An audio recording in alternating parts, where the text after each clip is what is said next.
Isa pong nakakagulat na balita na naman ang yumanig dito sa crypto market. At ito po ay ang tungkol sa biglaang pagbagsak ng presyo ng XRP. Ayon po sa isang market expert, hindi raw ito isang natural na galaw ng market. Kaya sa video na ito ay aalamin po natin kung ano nga ba talaga ang nangyari, ano po ang naging sanhi ng pagbagsak, at ano po ang epekto nito sa atin bilang mga Pinoy crypto traders or investors, lalong-lalo na sa mga interesado kay XRP. Yan, pero bago po tayo magpatuloy, ay nais ko lamang po munang bigyang linaw ang aking disclaimer kung saan ang nilalaman po ng video na ito ay hindi po ito isang financial advice. For education and information purposes lamang po ang layunin nito. Nitong February 3, 2025, sa loob lamang ng 3 oras ay biglang bumagsak ang presyo ng XRP mula sa presyong $2.57 papuntang $1.76. Isang napakalaking 31% na pagbagsak. Pero ang mas nakakagulat ay agad itong bumawi pataas ng higit $2 matapos lamang ang ilang sandali. Dahil dito ay marami ang nagsimulang maghinala. Yan, posible nga bang may market manipulation na naganap? Ayon sa mga eksperto, ang pangunahing dahilan daw ng pagbagsak ng buong crypto market ay ang takot na dulot ng trade war. Inannounce po ng US President na si Donald Trump na siya ay magpapataw ng mas mataas na tariff sa imports mula China, Mexico at saka Canada. Dahil dito ay nagkaroon po ng pangamba sa global economy na nagresulta sa pagbagsak ni Bitcoin sa presyong $91,000 at si XRP sa ilalim ng $3 sa unang pagkakataon mula noong January.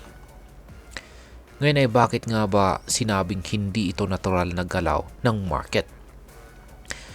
Meron pong isang market expert na nagngangalang Dom. Ayan. Isa po siyang dalubhasa sa order books. Siya po ang nagbigay ng analysis kung bakit kakaiba daw ang nangyaring pagbagsak ni XRP. Ayon sa kanya, tila sinadyang alisin ng market makers ang buy-side liquidity. Ibig sabihin ay hinayaan nilang mawalan ng sapat na buying orders kaya tuluyang bumagsak ang presyo ni XRP bago nila ito bilhin sa murang halaga. Ayon po kay Ginoong Dom, noong una, normal ang pagbaba ng presyo. Pero sa huling sandali, bago bumagsak sa $1.76, biglang naging empty ang order books. Walang malaking buy orders na sumalubong sa pagbaba ng presyo na tila sinadya ng malalaking traders para makabili sa mas mababang halaga. Pagkatapos po nilang makabili sa bottom price, biglang nag-recover sa XRP. Ibig sabihin ay maaaring kumita ng malaki ang mga malalaking traders na ito mula sa parehong pagbagsak at pag-angat ng presyo. Ngayon ay may ibang altcoins din na meron na rin bang ibang altcoins na nagkaroon ng katulad na ganitong galaw. Ayan, or kung may pagkakatulad sa galaw na XRP. Ayan, at ang sagot ay oo. At ito po ang isa pang nakakapagtagang bahagi ng nangyari. Ayon po kay analyst na si Ginoong Vincent Van Code, ayan, hindi lamang si XRP ang nakaranas ng ganitong pattern. Pati na rin si Bitcoin at HBAR ay nagkaroon ng halos magkaparehong price movements sa parehong oras. Ipinakita po ni Ginoong Van Code ang mga 30-minute chart ng iba't ibang crypto asset at napansin niya na sabay-sabay itong bumagsak at bumawi. Yan, ibig sabihin ay maaaring may coordinated market activity o sabuatan ng mga malalaking traders upang maapektuhan ang presyo ng maraming altcoins ng sabay-sabay. Kaya yan po yung actual na post ni Ginoong Vincent Van Code. At ito po yung chart na kanyang ibinahagi. Ayan, dito kay Bitcoin. Ayan, Bitcoin USDT, HBAR USDT. Ayan. Ngayon ano po ang reaksyon ng mga eksperto? Ayon po kay Dome, bagamat may mga pagkakataon na natural na nagkakapareho ang galaw ng presyo ng mga altcoins, ang sobrang eksaktong paggalaw ng iba't ibang crypto sa parehong oras ay hindi po pangkaraniwan.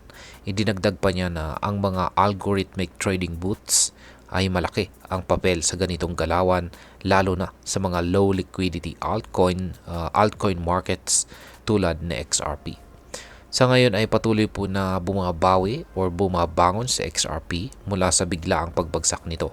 Matapos bumagsak sa ilalim ng $2, kasalukuyan na itong nasa $2.48 at patuloy na nilalabanan ang bearish pressure sa market. At ngayon ay ano naman ang maaring maging epekto nito para sa atin bilang mga Pinoy crypto traders at investors, lalong-lalo na sa mga interesado kay XRP. Yan. Para sa atin, mga Pinoy na nag-i-invest sa crypto, mahalaga pong maging maingat sa ganitong mga biglaang paggalaw ng market. Ang isang napakalaking pagbagsak na sinusundan agad ng isang mabilis na recovery ay maaaring indikasyon ng market manipulation. Kung hindi po tayo handa, maaari tayong malugi ng malaki, lalo na kung hindi natin alam kung paano magbasa ng order books at saka price action. Gayun din ay pinapakita ng incidenting ito na ang crypto market ay lubhang volatile. Kaya mahalaga pong magplano ng maayos bago pumasok sa anumang trade. Huwag agad matakot sa pagbaba ng presyo, pero huwag ding magpadala sa hype ng walang matibay na analysis. At ayan, bilang panghuli ay ano naman ang aking masasabi tungkol dito. Yan, ang anuman na tunay na dahilan ng XRP crush na ito. Isang bagay ang sigurado. Ang mga malalaking traders ay may kakayahang kontrolin ang galaw ng market sa isang iglap. Kaya bilang mga retail investors, dapat po tayong maging mas mapanuri, mag-research ng mabuti at huwag pong basta-basta magpadala sa panic o FOMO. Kaya kung ikaw po ay isang XRP holder o trader, yan, ano naman po ang masasabi mo sa biglaang pagbagsak ng presyo na ito? Market manipulation nga ba ito o natural lang na paggalaw ng market? Kaya i-comment mo sa ibaba at pag-usapan po natin ito.